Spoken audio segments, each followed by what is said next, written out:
Welcome back to Race Talk Show, the political podcast that raises the voice of people that this administration is trying to silence, including proudly honoring the humanity of millions of black immigrants from countries like Haiti and Africa and the continent of Africa that contribute so much to our society. Let me tell you something, silencing us ain't gonna happen. This is your host, Ray Collazo. Thank you so much for joining us. You can subscribe to Race Talk Show on iTunes, Spotify, Stitcher, anywhere else you can find a podcast and continue the conversation. We're most active on Twitter at Race Podcast, but anywhere you can find Race Talk Show and Race Podcast on social media. And as always, or most weeks, my intrepid co-host and regular guest from the Perales Report, calling in from the great Northwest of this country, Leo Perales. Leo, Happy New Year's, as my grandmother would say, and welcome back to Race Talk Show. Yeah, Happy New Year. It's going to be fun-filled, and we're going to be chomping at the bit. And I know people would bother me like, Leo, can you quit talking about elections? And I tell people, there's elections every year, baby. We're not going to stop talking about this until the day I die. Sorry. There was an election yesterday in Wisconsin that's special. The elections don't matter, and it's so good you brought that up, Leo, because we're going to be starting a new segment in this episode where we're going to kind of discuss specific election, in this case, a governor's race that's looking more and more interesting every day. And I wanted to get people updated on what I believe is going to be the ground zero, not only for Latino politics and electoral movement this year, but also the political world. And we'll talk about that later in the show. We're going to talk also later in the show about the DACA deal, what's happening in Washington. I am literally moment to moment in touch with the Latino leadership that is, in the meetings, and outside the meetings, having sidebar conversations. We're going to get the latest intel on what's happening with DACA and these other issues that we care about that are being decided in Washington that impact our lives.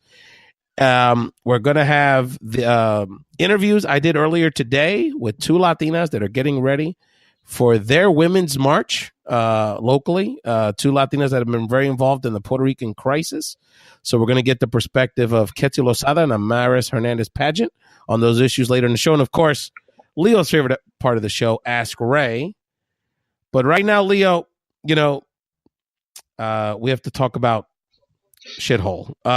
So of course, last week, President Trump made even a greater ass of himself by referring to countries in with the only thing they had in common is they had a whole lot of black people in them, like Haiti and Nigeria and other parts of Africa, and of course also parts of the Latino world in Central America, by referring to them as shithole during what was supposed to be a bipartisan budget negotiation around a DACA deal tied into the budget resolution. This has caused a firestorm of controversy, the latest firestorm of controversy in our society. I guess my first question to you, Leo, is what was your initial, we'll talk about sort of what this means for our greater politic, and I know we have some thoughts on it, but I just want to get, as an activist and as a person of color in this society, what was just how did you hear about this comment? What was your initial reactions? And yeah, I saw it, on Facebook, social media. That's how I get my news these days, and then just on TV itself. And that's the first time I ever saw shithole go across the TV at the bottom on the banner, and then see that it came from the president. But this president's been disparaging minorities, the LGBT community, women, in really this political realm for what now 2.5 years. So this really isn't nothing new to me at this point. I wouldn't say I felt I was like filled with rage like Cory Booker demonstrated yesterday. I really take it in stride now. I really don't get emotional at this point. I just become more strategic. And actually, it just gives me more motivation as an activist or as a community servant and all that, just to keep on going forward. And I really do truly believe in that. When they go low, we go high. But sometimes I do want to go low. When I hear things like that, because to me, I feel like the whole shithole comment, it makes me think, so, he's disparaged people from Haiti, from Iraq, Mexico, whatever. So am I really, in essence, am I just like a piece of shit to this president?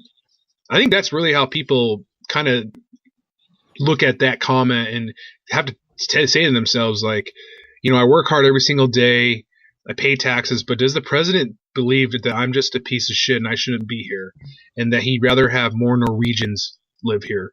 more people with light skin color, and so again, Senator Booker said, when the president speaks, everyone listens. But yeah, it seems like the president is being really held to an historic low bar when it comes to, I would say, not only presidential speak, but really just the very essence of holding the most powerful office in the world. And and Senator Booker and Kamala Harris did call out, the DHS Secretary and other Republicans for not standing up and saying something. Well, that's such a big part of this, and I guess to answer your question, Leo, yes, yeah. I think he thinks you're probably full of shit, and I'm full of shit, and we're shit. But that's his problem. I think there's so much to it.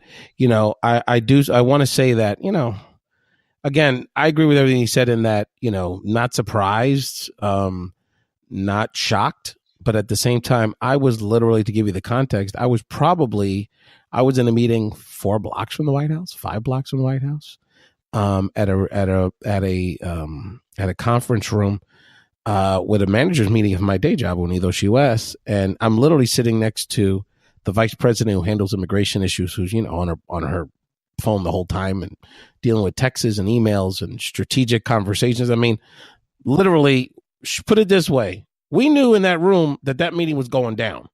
So hopeful that, that a deal or some agreement in principle was going to happen, right? So for the result of that to be this incredible insult, it really angered me. It was as we were breaking up the meeting, and I had to get out of there because, not because I'm surprised or any of those other factors, but, I know a lot of Haitians. How many? I got so many Central American, El Salvadorans, Hondurans, West Africa, thinking about the football piece, right? Like thinking about Philadelphia Eagle fans who root for the Eagles and maybe agree with this president who root for people like Jay Ajayi, Nelson Aguilar, the children of Nigerian immigrants. And, I was just so angry for them, so upset that they were their humanity and our humanity collectively as people of color is so profoundly disrespected. And, but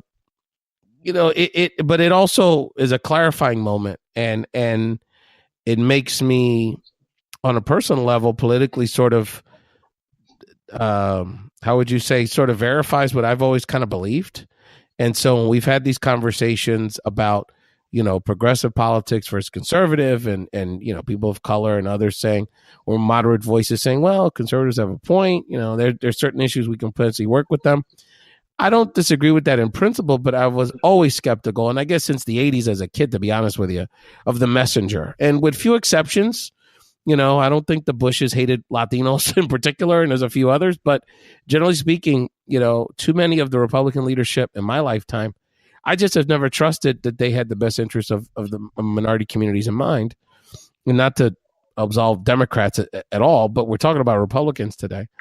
And so, when I see people like Senator Tom Cotton, Senator Perdue from Georgia, people that are considered, legitimate U.S. senators with legitimate policies, legitimate credentials, legitimate intellects, boldface lying for this man, not because they believe in his leadership, but because on some level they must believe in this agenda of white supremacy, and policy not built on real thoughts around how to improve our economy.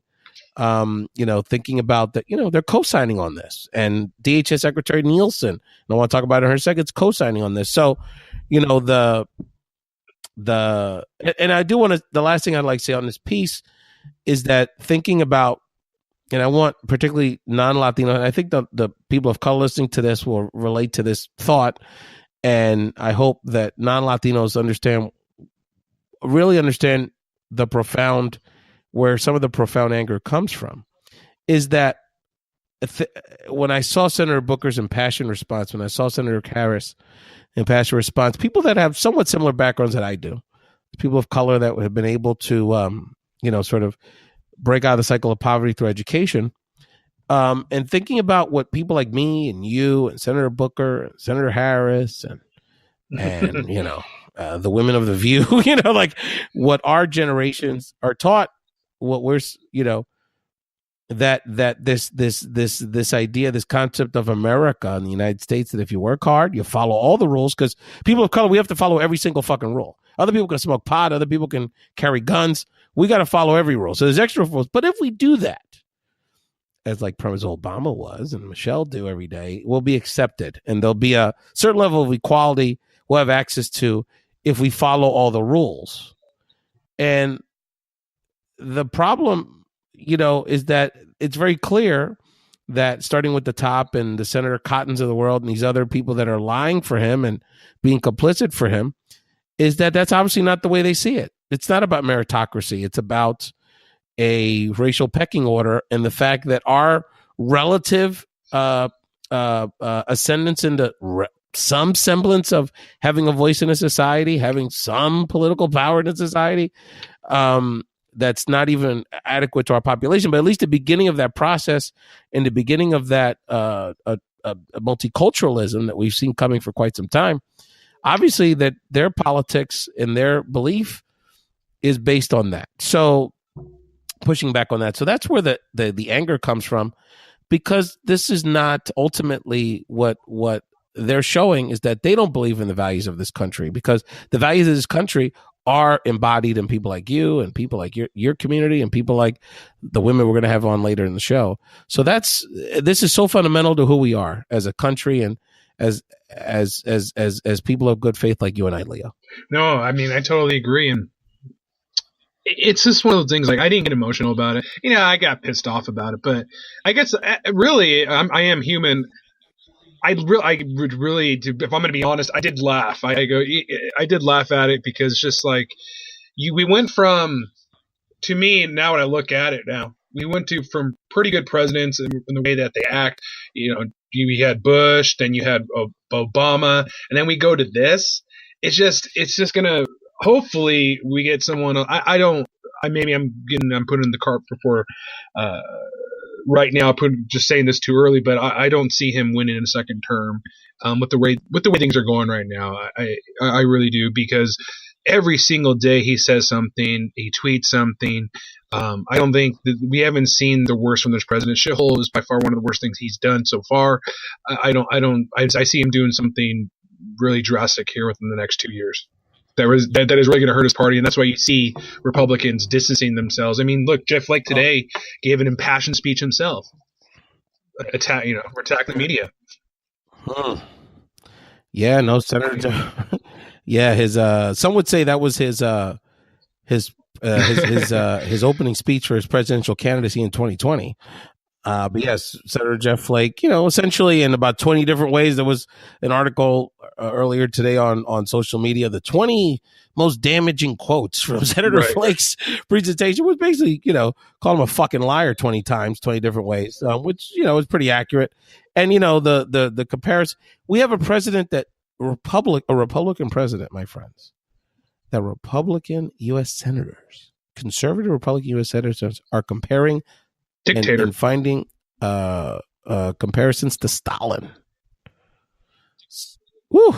I mean, you talk about some pretty heavy duty stuff. We're dealing with the essence of our democracy, which is so deeper than any of these specific issues.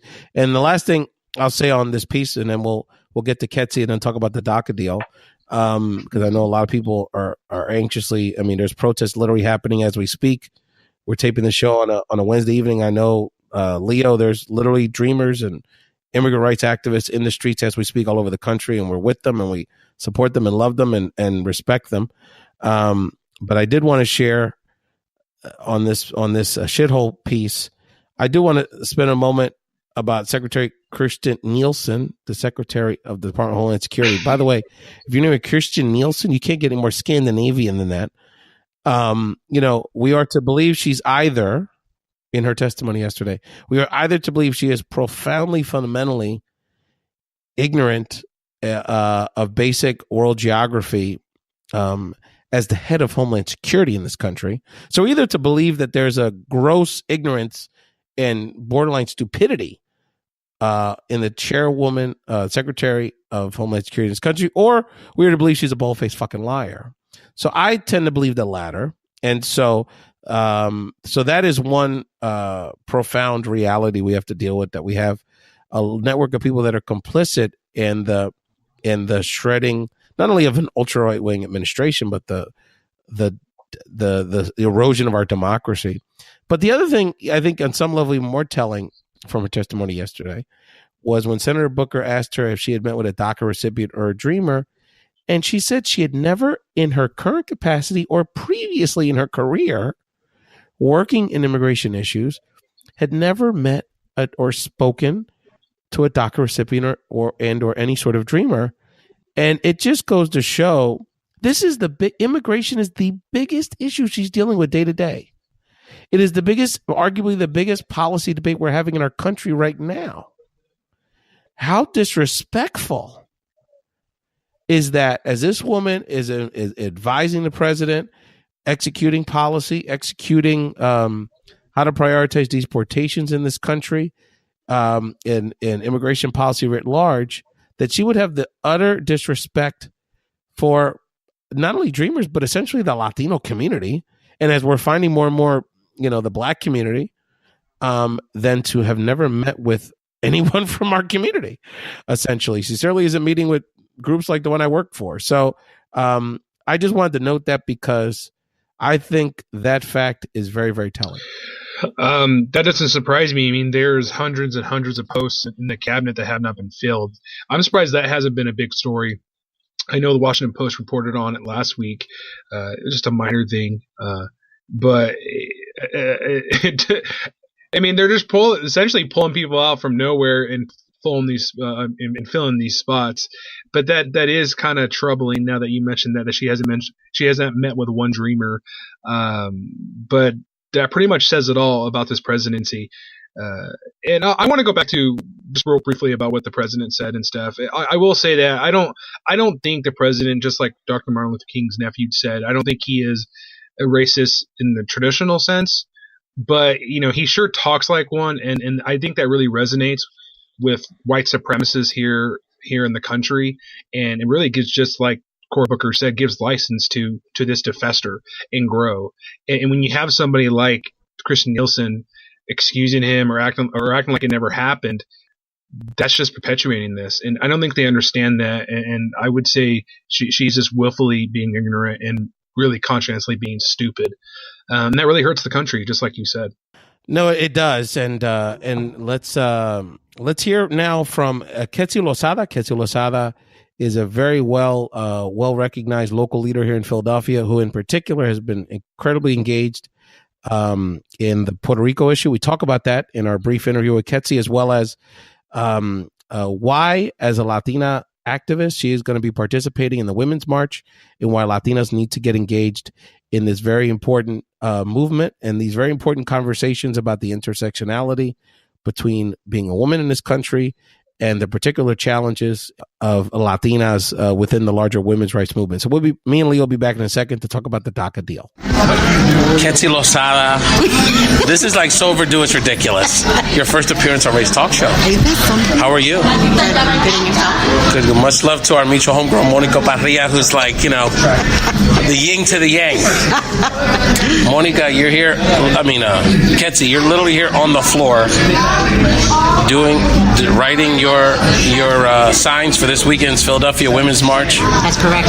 Why do you think it's important for Latinas to be represented on Saturday? I think it's important because our legislators need to know that we do have a voice, that we do vote, right? Sometimes the polls show that we're not at the table when we really are, and you can see that here.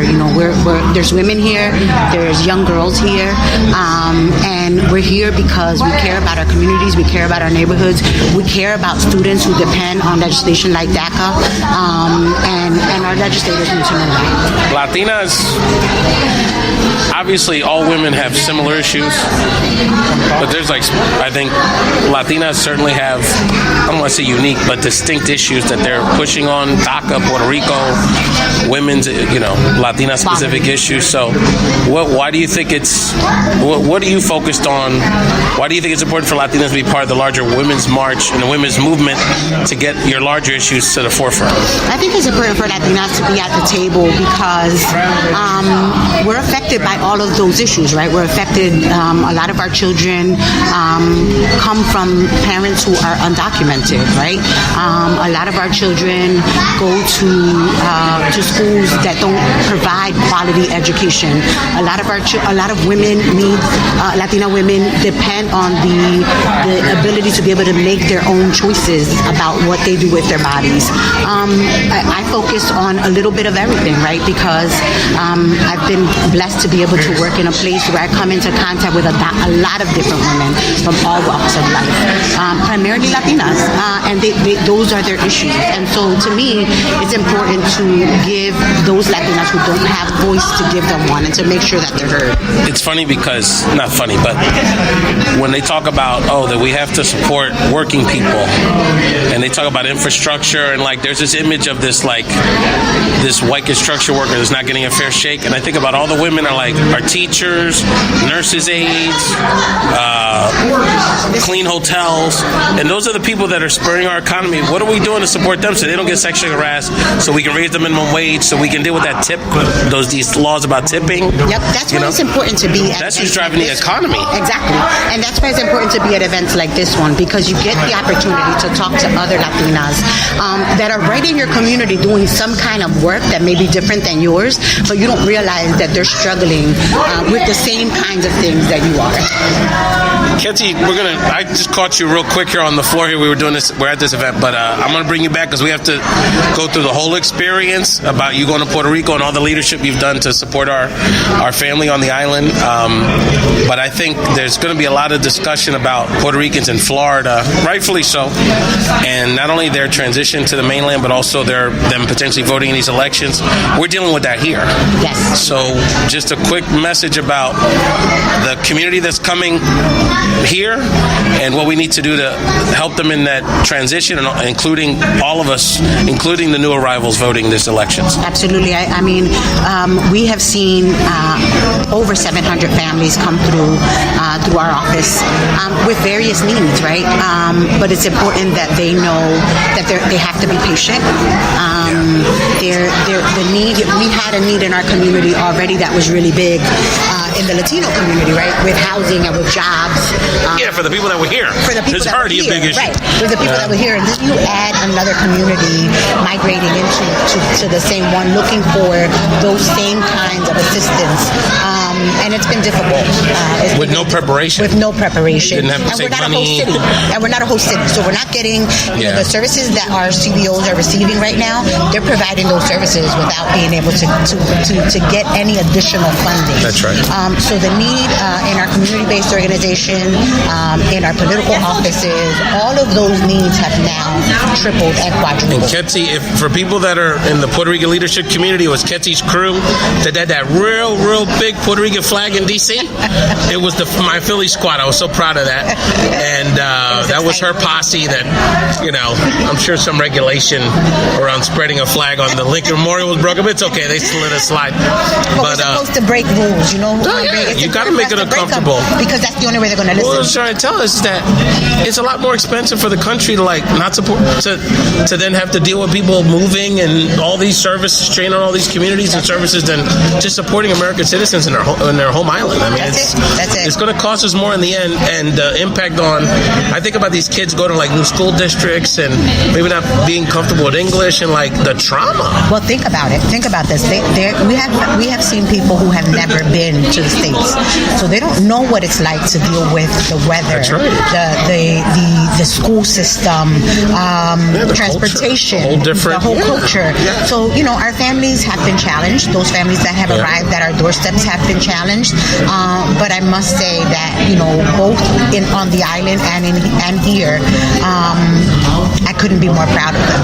Absolutely right? not. They are people that their hearts. It's amazing to see how we've come together here locally. It's been really nice. Absolutely. Nice. And y'all have been a big part of that. People come to be a part of the Unidos PAPR coalition that for a really long time would not sit at the same table with each other, right? And so it's been amazing to watch the transition, and people work with one another for one cause. Yeah, and it passes all those stereotypes, you know.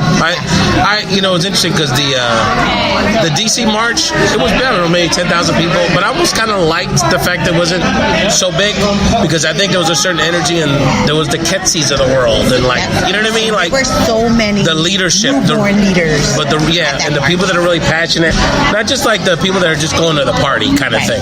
Right. There was a lot of energy, and I tell people, I said, I'm blessed to be Puerto Rican our whole lives, is that there's so much talent in this community. Like, I ended up, you saw the picture of me and Lin-Manuel, I ended up hanging with Lin-Manuel. You're like, but it's like, there's so much talent, like, and I'm lucky enough to know people from these different towns, and social media, you get to meet these people, and it's like, how much we can do together. It's incredible. And events like this one, we're simply here to make posters, right? Yeah. But when you have an opportunity to talk to people, and you get to hear about their work and about their passion, and how we kind of fight for the same things. It's insane. It's insane. And at the March at DC, I met so many people that I had never met before that live within a 3-block radius energy from was us, and the energy was crazy. It was really cool. It was really cool. And Carmen Yulín wasn't even there. So much love to her. So we're gonna see how the Women's March gonna be interesting. Y'all gonna be leading it, and I think this issue around intersectionality, like how the progressive world engages people of color, women of color, and lets y'all shine and take the lead, I think is going to be a big part of this year, because Alabama doesn't have without black women, Virginia don't have without black women. No. I think that people are going to be shocked come next election. I agree. The vote the people, or the number of people that vote in our next elections is probably going to be historical. At least I'm hoping for a midterm. I agree. I'm hoping for that. I'm hoping that people are just as frustrated. And I think Puerto Ricans are going to make our voice heard on this one again. Absolutely. Because you're going to come back. We got so much to do. We got to do a series. The Q long. Thank you, dear. So the DACA deal. So to catch up people with what's happening in Washington, we need a budget for this country. And when you need a budget, typically you have to get 60 votes in the Senate. You just need a simple majority in the House. So Republicans completely control that process. But to get a budget done, you typically need 60 members in the Senate. That will require 9 Democrats basically voting for a deal. That is opening the door for a potential deal that would involve either Clean Dream or some sort of DACA Dream Act legislation that would be essentially traded for the Democratic votes needed to keep the government funded. There's also the issue of the Children's Health Insurance Program, which we'll talk about in a second, which also needs to be extended. That could be part of a possible deal, as well as relief for ongoing disaster relief in Texas, Florida, and California, and Puerto Rico, which still needs to be done at some point, we would assume it needs to be done. So the latest, people saw that, ever since Trump's blow up in the White House last week, it appears that, the bill is dead. There was a conversation that took place between members of the Congressional Hispanic Caucus, Senator Bob Menendez, Senator Catherine Cortez Masto, Congressman, my homeboy Ruben Gallego, with Chief of Staff Kelly. And what came out of that conversation was, Kelly, in acknowledgement, essentially saying, well, he made a promise about the wall, but that was politics. Things are more complicated. He wasn't informed, was the main quote. But what the Latino leaders that came out of that meeting were saying was, look, we're even, and Congressman Gutierrez said it very well, said, look, we're willing to make a compromise on border security, but we don't know what the president wants. And that's the ongoing frustration with these negotiations, because as we all saw in public a few weeks ago, the president basically said, whatever y'all want is cool with me. And he's indicated many times that, Dreamers and even comprehensive immigration reform could be on the table. And he laid out these 4 things, as long as you have border security, and then, family reunification, migration, and the lottery system, which basically is another attack on African Black immigration. But then when the Gang of 8 presented a compromise that laid out those things, the racist, wing of the Republican Party put the kibosh on it. So the bottom line is the deadline for a budget is January 19th. There's unfortunately a fair possibility that Democrats will give Republicans at least the minimum 9 votes just to punt this discussion for another month, punt them to February 16th so the government doesn't shut down. But Leo, we have, if you count all the dreamers, over 1 million dreamers in the balance, their lives, their futures in this country. We have 9 million children whose health care is in the balance with the lack of authorization of the CHIP bill, which could happen, but is not a done deal. So there's a lot on the line here, particularly for the many millions of young people in this country, and we have to do everything we can to get this over the finish line. The problem is we have no direction from the president at the end of the day if there could be a deal to be made. I think I said on this program, maybe it was a month ago, I try to be the idealist, but I wrote in big letters here on the note sheet, shut her down. I really do think the Democrats and really the Republicans who want to see something done need to shut down the government. I really do. Maybe a couple days, what have you, because we need to send a message, and really it puts everyone on notice. It puts the individuals during the whole Gang of 8 discussion on notice when they could have got something done, they did it. I mean, this isn't a Democratic problem or Republican problem. It's been everyone's problem for how many years now, since 1986, and our representatives haven't done anything. And I would argue that it's more than 1 million. I mean, the estimates have been 2 million. Plus, since this injunction from last week, there's been people able to sign up and renew their status. So there's a lot of people. Well, and Leo, you to put a finer point on that, I'm glad you brought that up because, as many people have seen, Jorge Garcia, the young man, still a young man, from the Detroit area who was deported on Martin Luther King Day, who had lived in this country for over 30 years. He came here when he was 10 years old. He would essentially have qualified for DACA as a dreamer if they had just extended the criteria 1 more year. So think about, even if you extended the criteria a few years to a slightly larger pool, how many more people could possibly be impacted by DACA legislation? Yeah, and then that's a good point. I read a couple articles about him. It just tears at your heartstrings, and that's what people are starting to understand. Especially when this whole DACA, I mean, no one knew what DACA was a year ago. It became this. I'm not going to get callous on it, but I mean, it's been a big thing for certain individuals, especially here in my area in the 4th Congressional District with Dan Newhouse. He's definitely been a person that we've gone to, and he's making good. But at the end of the day, it's about actions. You can say that you're for DACA, that you're for the Dreamers, you're for immigration reform. Is something going to get done? And oddly, a lot of individuals, a lot of the pundits on TV feel that the best time for immigration reform would be now with the type of climate we do have and with the type of president that we do have. Again, he seems like he's very open to everything. Our homie, Mr. Gutierrez, was on TV earlier before we started the show, and he mentioned the same things that in which you were talking about. They're not sure what the president wants. But if you want my personal opinion in regards to border, increased border enforcement, if you want my opinion on it, build some of the wall. You have to give in something. And there's a lot of people, these idealists and purists that say, and there's some people who are saying that they're not going to vote on any spending bill if there's any money in there for a wall. Build some of the wall and let's get this done, and let's just move on. Or really, if we could get a bigger package, a full immigration package, then let's do it. But for us to just say that we're not going to, I mean, think about it. There's over 2 million people's lives are at stake. And I mean, to be honest, I've actually heard this from Dreamers as well. They're like, no, I don't want these leaders to vote for a bill that has anything to do with the wall. Whatever. Maybe it's not. Maybe it's a virtual wall. Put some money in there. I just don't get why we're defending not able to get something done just because of a wall. I don't know how you feel about it, but I mean, everyone's saying that if Democrats don't give something, this is going to escape them yet again. And really, if you think about it that way, if nothing does get done, I think Democrats should be worried about the midterms as well. No, and you look, I mean, a potential deal that involves, not just increased border security, but some resources for a physical wall. At the end of the day, I mean, that is a reasonable, understandable posture as we get into this negotiations.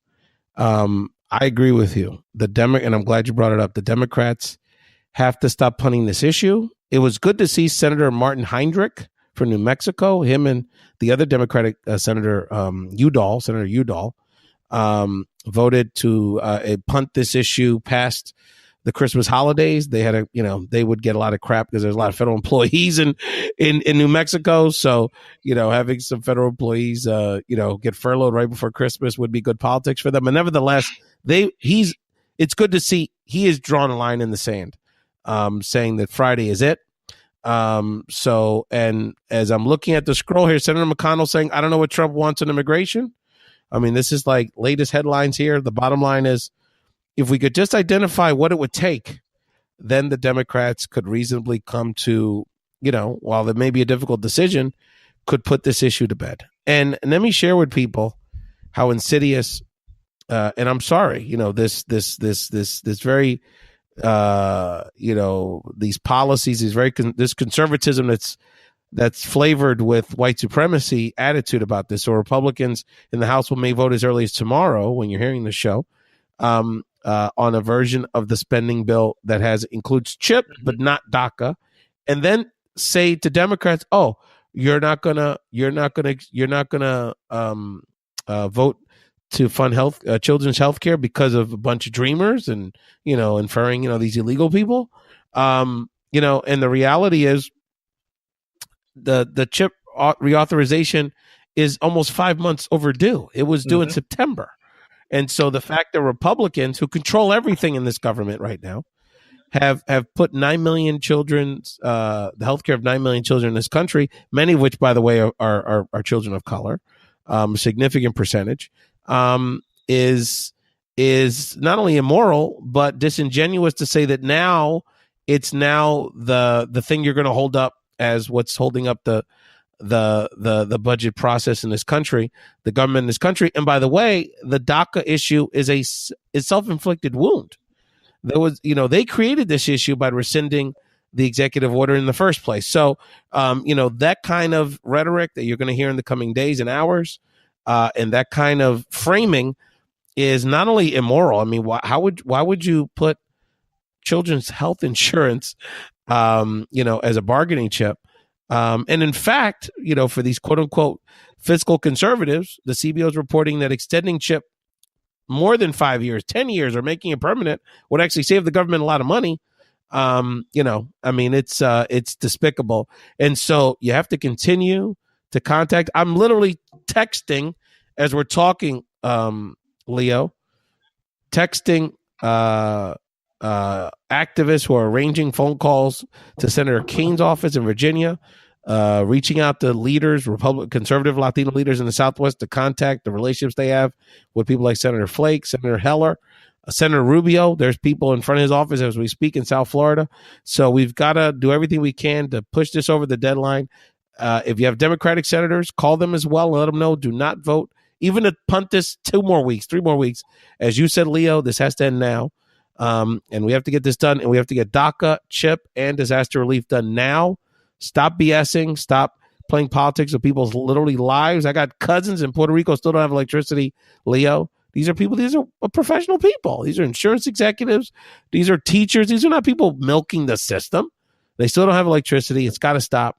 And let's now hear, speaking about Puerto Rico, let's now hear from Amaris Hernandez-Padgett, who was actually, I was at an event earlier today, Leo, where Latinas were getting together to create their signs and their placards that they're going to be displaying, representing Latinas, representing Puerto Rico, representing the Latina perspective on the Women's March effort, the fight for healthcare and everything else. So they were making their signs up, their billboards. They brought their daughters, they brought their family members. And so let's hear from Amaris, who's also the local leader of the National Congress of Puerto Rican Women, her perspective on the Latina perspective on the importance of being engaged in the Women's March and the importance of Latina issues. And then we'll come back and talk about elections and Ask Ray. Well, I think it's important for all women and everyone actually to be involved in the march this weekend, because the march is in support of women's issues and women's rights. And I think, at this time it's important that we shed light on a lot of the issues that we face and a lot of rights that are, sometimes up for debate, which shouldn't be. How a lot of our rights are being taken away, and I think it's a very empowering event that takes place, and we participated last year, and I think we're very excited this year. The word got out. We're all meeting up beforehand. We'll be there with our signs. So I just think it's a very important event, especially for Puerto Rican women, to celebrate as well as 2017 was like one of the big buzzwords, or like words that more of us needed to get comfortable with, intersectionality. So this idea that like within larger issues, there's subgroups and sub issues. So there's issues that impact women of color, whether it's Puerto Rico, and some of these other issues that we're dealing with. So how have you seen that evolve as an activist this year? Other people understanding Latina issues as part of larger issues impacting women. Yeah, I think, as part of our organization, one of the key things that we focus on is healthcare, both here and in Puerto Rico, and the needs that are out there. So I think that, Latinas are affected by different kinds of healthcare issues. So it's important to kind of understand that, especially when you're dealing with the community. We work very closely, for instance, with Susan G. Komen, and they have events specifically targeted to Latina women when it comes to healthcare. So I think it's very important to take a look at the issues that affect all women, but specifically Latina women, and then it helps us as an organization help our community, or choose the things that we need to look at to bring events or information. Or we were at the you were part of the Philadelphia delegation and the Nacopro delegation at the Puerto Rican March in November in DC. Yes. What is and we're still dealing with that issue. We're day 113. A million of our family members still don't have electricity, and infrastructure challenges, and in schools, lights are going on, and kids are so happy because there's finally electricity in their school. Yeah. What has the last 3 months meant to you, and what has it taught you about our community, yourself as a leader? It's been quite a roller coaster.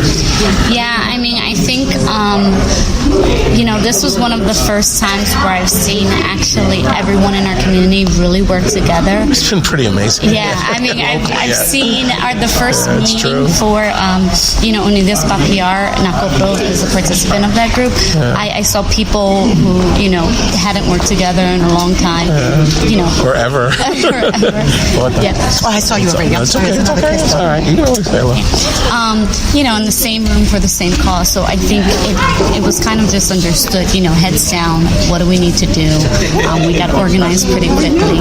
And I think that Nacopro is a national organization, so we have 9 chapters around the city, and all those chapters have been doing exactly the same thing. They've been organizing locally. They've been connecting with their resources in Puerto Rico to get materials and resources there. The story of the effort has been underreported. Raised hundreds of millions of dollars, if not billions, if you add up all the goods. Yeah. And Puerto Rican communities coast to coast. Amaris, if there's young Latina leaders like yourself listening to this, trying to figure out how to get engaged, what should they be focused on this year? It seems like it's overwhelming, but at the same time, there's a lot of hope. Yeah, there's so much that you can get involved in. Nacopro, we have our annual conference. It was scheduled in October, and we actually pushed it back because of our efforts in all of our communities. So we're actually having our conference in April 7th and 9th at Hostos College in New York, and we're going to have workshops specifically geared to all the issues in Puerto Rico, different facets, healthcare, education. So if people are interested, they could go to nacopro.org and they can see the site, and we have our conference information. I always tell people, between my mom and my wife, I've had a Puerto Rican boss my whole life, and I turned out really good. So anyway, thank you, Amaris. Sure. Thank you, Amaris, and we're going to continue to monitor not only how the Women's March and women's issues get highlighted and the focus on women in the 2018 elections. I think you're right, Leo. This is going to be the year of the women in politics. Naleo just released their analysis of the good news is that's the National Association of Latino Elected Officials. But the good news is we have more elected officials, Latino elected officials in this country than ever before. The bad news is only a third of them are Latinas. So we definitely have to move towards parity amongst the Latino representation amongst elected officials in this country. And we have to increase those numbers across the board. And listen to Ray's talk show. We talk politics here from the perspective of Latinos and other voices that are too often attempted to be silenced in these debates, including the millions of Black immigrants and the families and the descendants of those immigrants from beautiful places like Jamaica and West Africa, Haiti, Afro-Latinos from throughout Latin America. And it's interesting, Leo, because I always tell people, if you want to know what's going to happen in 6 months, you listen to us 6 months before. Because you listen to us now, because we've been one of the few. Who else has been talking about Black immigrants in this discussion than Ray's talk show? And we've been on top of that. We've seen when they're talking about ending the diversity lottery, that's an attack on Black immigrants. These ongoing issues and this rhetoric against Haitians and West Africans. So we've seen it, we know it, and now it's just coming out to the light. And we're glad that we're on the right side of history, no question about it. Leo, let people know where they can find the Perales report. And any updates you may have. There's always a lot happening in Washington State. Oh yeah, no, for sure. You can find me on Facebook and on SoundCloud. Just search the Perales Report. I come right up. No bias, no slant. I just do real talk, and I have real representatives come on my show, and we talk about real issues impacting our communities. Really coming up again, we have a couple state representative races coming up. So I'm going to be interviewing the majority of those candidates. I will be taking a couple trips down to Olympia. Yes, down to Olympia in the halls. Yep, and be walking down those halls. The capital. That's the capital of that's Washington. The capital. I'm going to try and get a podcast with the governor himself. Hopefully, even Attorney General Bob Ferguson too. I've made a couple of contacts over the years, and so everyone's liking this whole podcast thing. It's the new craze. Everyone has a podcast. Washington Post, The Hill, but we're not going to. Fat Joe got a podcast now. Everybody, Senator Booker's starting his podcast. I'll tell you again. If you want to know what's happening in the future, you come here now, because I've been podcasting almost 5 years. Everybody now, it's the hip thing.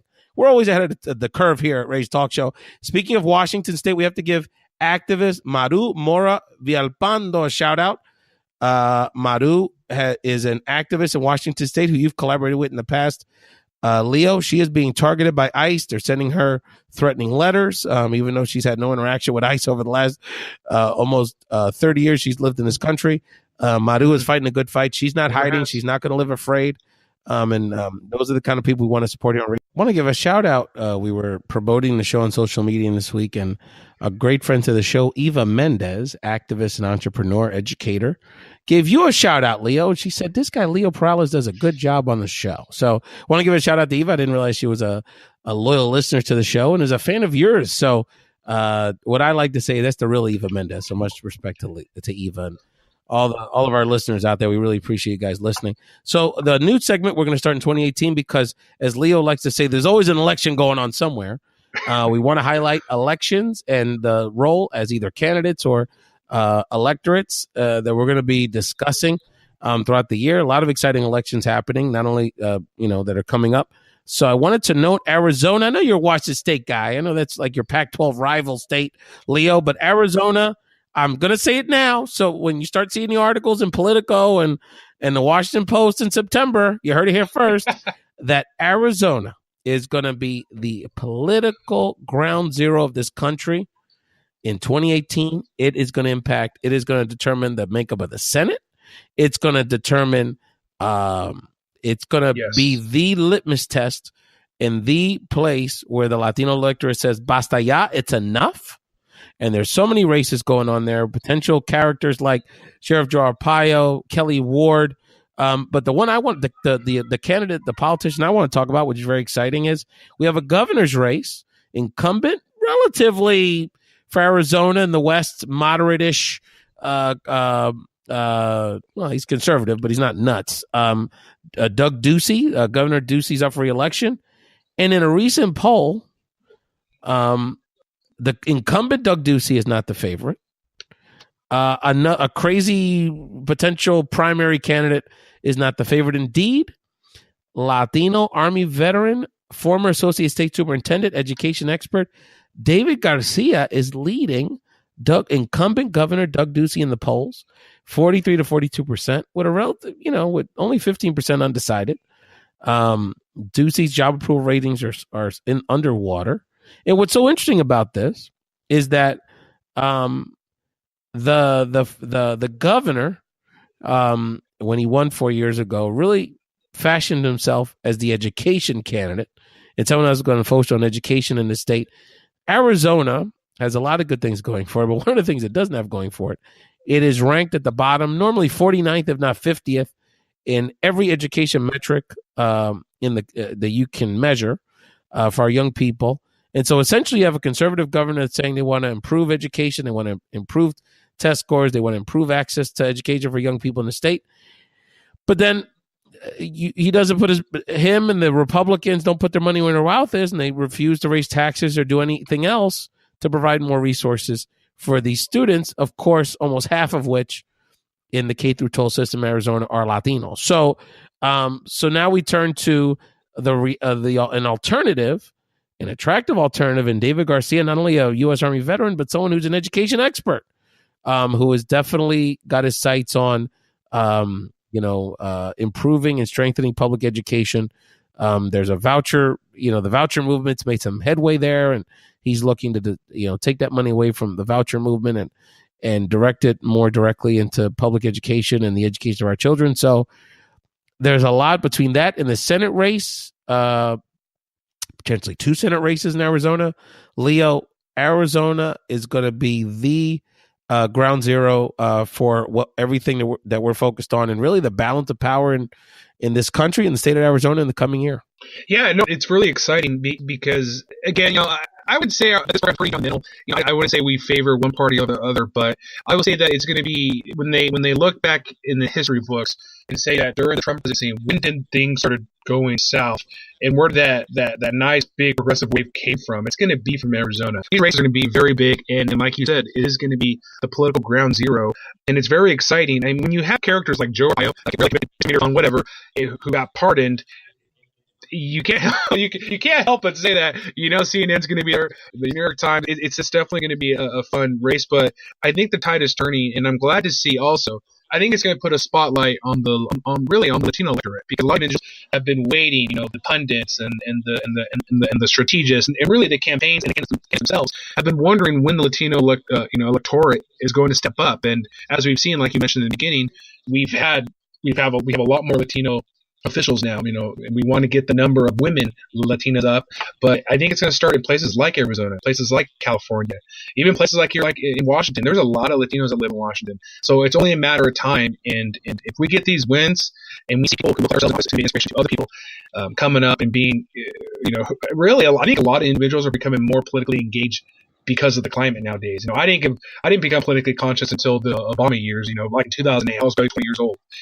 That's when I started. It's younger now. People are paying attention because of the policies, and the polarization is impacting their communities. And really, if I was a Republican or anybody who's anti-Latino, anti-immigrant, I would not. And you're from a particular party, it's going to come back to bite you in the end. That's right. No, there's going to be a lot of interesting dynamics. You got Congresswoman McSally, who represents sort of the white part of Tucson and sort of going down to the border, has a significant Latino community, but she doesn't have the core barrio there that Congressman Grijalva has. She's stepping away from Congress to run for the Senate seat, and the leading Republican candidate is actually a Latina who runs the local Hispanic Chamber of Commerce, Leah Marquez. So someone that we've collaborated with on education issues and some other things over the years. So, a fresh face, a very strong candidate. I spoke to her recently about some of the education stuff that we have in common. And so, she's going to be a player. She's going to be a voice. If God forbid, for obvious reasons, there could be, 2 Senate seats being voted on in Arizona. If that were to happen, that creates a whole other dynamic, a whole other election, a whole other set of candidates. Another opportunity for the Latino electorate to essentially, flip the Senate, literally. So There's a lot going on in Arizona, a lot of good activity. The Petra Falcones and other activists there that are going to make a tremendous difference. The big issue, and it's not unique to Arizona, but across the country, and I'm going to talk a lot about this on the show, is that the biggest thing that blocks Latinos from voting is not voting itself. It's about the fact that almost half of our eligible citizens are not even registered to vote. So we have to get our folks in the pool. You can't swim unless you get in the pool. So, they've got to get in the pool. So voter registration, working with our young people, obviously people that are, becoming naturalized, but a lot of people that have been disaffected, a lot of people in their 20s or 30s or even a little older that, have just never felt connected or have been turned off by politics. We have to get them involved. It's going to be sort of, these are conversations we're having with neighbors and friends, and get yourself understanding the rules of registering people to vote, getting people involved in the process, and support your local organizations. They're going to be mobilizing people as we get closer to the elections. And now, Leo, the favorite part of the show for you, no question about it. Maybe it's mine as well. Ask Ray. That's my favorite part. And really, I want to jump right into it. Eagles. I could not believe it. I kind of thought they were going to lose. But, I'm kind of pulling for them because my Hawks, my Hawks are looking at some couple years of rebuilding, it looks like. Hopefully not too long. Do you think the Eagles have a chance of winning on Sunday? Let me tell you something, bro. They're going to win Sunday. I'm going to tell you why. So, I know we're disrespected, but I want to remind, from a football perspective, obviously I'm biased, but from a football perspective, I think this is a really good matchup for the Eagles. Our concern, having our backup quarterback in there, who, by the way, Nick Foles a few years ago had a better season that Case Keenum had now. So their resumes are very, very similar. So as much as people want to get on the Keenum bandwagon, Nick Foles has had a very similar career, and at times actually has looked better at his best than Case Keenum has. So, in some ways that piece is sort of evened out. Our fear was those big time quarterbacks like Drew Brees, and we were able to squeak past Matt Ryan the other day. So you have, in some ways, sort of very similar teams that are based on defense and sort of efficient offenses, but not super explosive, even though the Vikings wide receivers are very good. And it's one thing to throw Miracle Pat. And look, it was a great game. I loved it. It was great for sports. And I got a lot of Viking fans in my family. I got a whole strand of my family from Minnesota. So God bless them. I'm glad they won. But the bottom line is, it's one thing to do that in ideal conditions in a dome at home. But coming a quarterback like Case Keenum with very little playoff experience, who was as surprised as anyone that they won, is now having to come in to a very cold, very boisterous, loud Lincoln Financial Field to win a game when we have a much better defense than the Saints, even though he's got a good defense too. It's close, but we win by a field goal, no question about it. And we'll the best thing is that the Vikings will be flying back with us because we're going to Minnesota for the bowl, baby. Well, I hope so. I know because the Eagles haven't won a championship at all. In the Super Bowl era, they have not won a championship. So. We've won the NFL title. Super Bowl is merely a marketing term, but you're right. It's been 57 years. Too long. And what was up with that guy pushing that horse at the game? That made national news. Yeah, man. I mean, I am as obnoxious. I'm probably part of the obnoxious Eagle fan nation, but when you tailgate for 7-8 hours, bad things are going to happen. Awesome. Well, my next topic is I wanted to get into it, and there's another race because Kelly Ward has been backed by Steve Bannon. Steve Bannon, he's really been out in the wilderness ever since his kind of devastating loss because he backed Ward Moore over in Alabama. And then also with some of the remarks he made in that Michael Wolff book, Fire and Fury. Do you think we've seen the last of Steve Bannon? Oh, no. He's going to be in the mix. He's going to be a provocateur. He'll find he doesn't have his billionaire suitor, the Mercer family, but there's a lot of other forces that would like to see this harder right, the part I'm most concerned about, anti-Latino, but just sort of this harder right-wing agenda, because at the end of the day, it creates dynamics that lead to things like massive tax cuts for the wealthy. So he will find some backers, and with his media savvy, he'll stay in the media eye. Whether or not a Kelly Ward or Joe Arpaio wins in a Republican primary and ultimately in a general election in Arizona, or Congressman Lou Barletta, who's running for the Senate in Pennsylvania, build his whole career on anti-Latino policies, a potential Republican candidate like Danny Tarkanian out in Nevada. If they're to win or to lose, it's not because of Bannon. It's because of the fear that this rhetoric has stoked that would scare enough white voters to choose these incompetent people that don't have their best interests out of that fear. So ultimately, it won't be about Bannon, but the threat in that part of our electorate and the potential mobilization of the electorate is very real, and we have to do everything we can to combat it. Yeah. And lastly, the whole Me Too movement, it's been really big in the past, I would say, almost 2 months, really, before the end of the year. Time decided to make the silence breakers the persons or the people of the year. And then just recently at the Golden Globes, Me Too movement, Time's Up, just kind of really more brought to, I guess I would say, a national audience, but also kind of like the performing arts audience. A lot of people love Hollywood and they love the lives of the rich and famous. But there's also been some casualties. Aziz Ansari has came fire in the past week, so a lot of people are saying that maybe his career is over. And maybe I'm getting into some kind of uncharted territory, but do you feel that the Me Too movement perhaps could be getting kind of a little out of hand? Well, I mean, it's interesting that I always forget how to say his name, but Azari, right. The comedian, that issue, a lot of women are saying, this woman's either exaggerating or this is not sort of in the same category. This seems like more of sort of just an awkward or unfortunate sort of encounter, sexual encounter, not so much harassment or assault.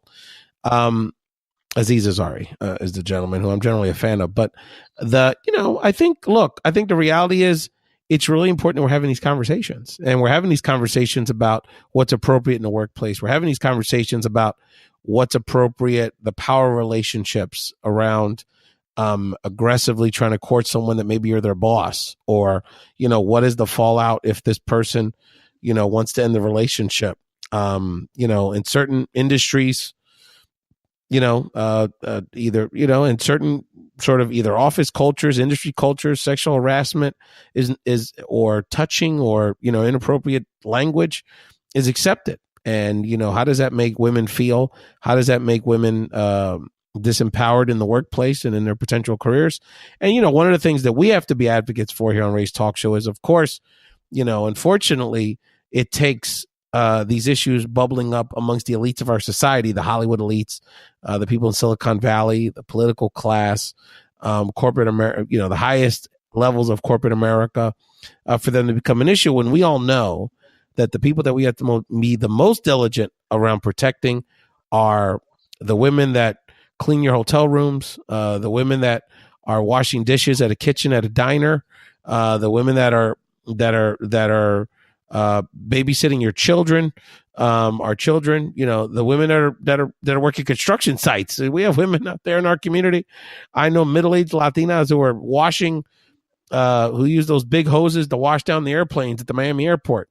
We've got women in all sectors of business and society, but particularly those that traditionally have been voiceless, that, deal with sexual harassment every day and have to weigh the balance of quitting this job or not being able to feed their children. So, working women has to be now the focus. We have to turn our attention to how do we support them. Mm-hmm. They don't have as much of a voice in these conversations, but the fact that it's now in the public sphere and we have to think about, hey, look, Leo, I'll keep it real. It makes me think about, how I interact with people. I'm a friendly person. As a Caribbean Latino, I see, look, I just saw some women activists who have been friends of mine since we were teenagers, right? It's totally innocent. It has nothing to do with flirting or anything, but Puerto Ricans, we kiss each other, on the cheek, we kiss each other, and a little hug, right? Women that we know, but it's like, is that something that I should not assume that's something that any woman, even if they're Latina, would want me to do, right? So it brings up these questions in my mind that have I ever unintentionally made a woman feel comfortable? And even sort of that kind of situation. So it's, those are the kind of things, and it's good that we're having these conversations because To be fair to men, we have to be clear on these rules of engagement. We have to be clear with men in the workplace that, at this company or in this office culture, it's not cool. Even though you may, it's hard to find a good, the dating world's tough, but you can't date someone that you're the supervisor, because even though you don't intentionally looking to intimidate them at work, what if it doesn't work out? What if it creates an uneven, another coworker feels like they're not going to get a fair shake because they're not sleeping with the boss? It creates these dynamics that, even if it's unintentioned, are reality. And so, it's important that we bring it to light and have these conversations in our society. Awesome, Ray. Well, I think that's a great end to the end of the program here. That's all I have for. Hey, Ray. Hey, brother. I appreciate you, Leo, man. Let people know where they can find the Perales report, what you're talking about, and anything else you wanted to share. Yes, please go to SoundCloud, go to Facebook. I'm always updating daily now. Again, I've been hitting it hard. Just search the Perales report. I come right up, and please leave me comments, send me some emails. Let me know some of the other issues that I've been talking about. And I really do. I will say this to people out there across the whole nation, and we've kind of talked about elements of it today. We need to hear from voices like myself and Ray. People, we need to hear more about it. I saw a very funny skit this past week on SNL. It kind of alluded to that. We do not hear from African-American activists, Latino activists on a daily basis. Whenever I see on TV when they're talking about immigration, they're always talking to some old, crusty white guy. I'm sorry, that probably sounds really offensive, but they don't know what our communities are going through majority of the time. They know how to analyze it and stuff, but they don't have an uncle who documented. They don't have a cousin who's probably a dreamer. So that's why I'm doing this blog, I'm doing this podcast, and that's why I love this collaboration with Race Latino Talk.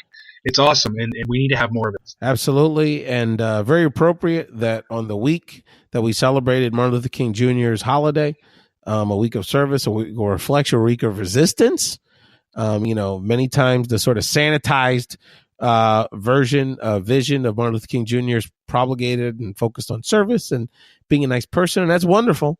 But I want to remind people that when Martin Luther King Jr. was in the spotlight before his assassination, throughout most of the 60s, he was abhorred by the majority of white people in this country. So, if we think about, sort of these, revisionist history, people like Muhammad Ali and how people looked at the resistors of their time, and now thinking about people who aren't nearly as accomplished or impactful, but Colin Kaepernick or the Dreamers, or people like ourselves that are simply just trying to,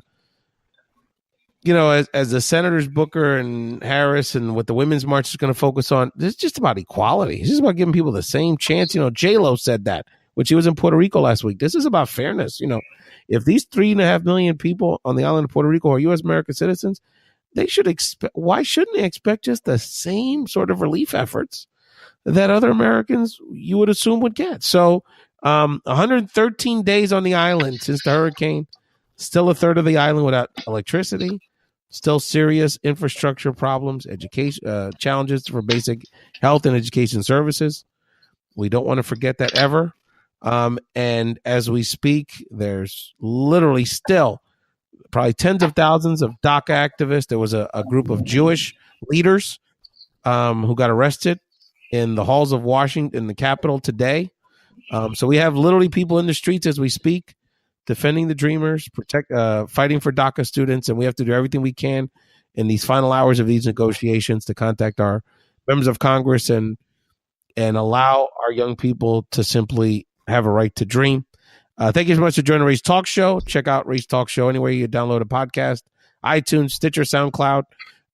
Continue the conversation on Twitter at Ray's Podcast, Instagram at Ray's Latino Talk, or on Facebook at Ray's Podcast. Email us at podcastrays@gmail.com, podcastrays@gmail.com. Quick podcast alert. Our friends at Morado Lens have Rosario Dawson on their show this week. So if you like these kind of provocative conversations with Latino leaders, in this case, a tremendous Latina leader, check out our friends at Morado Lens and also Rosario Dawson conversation.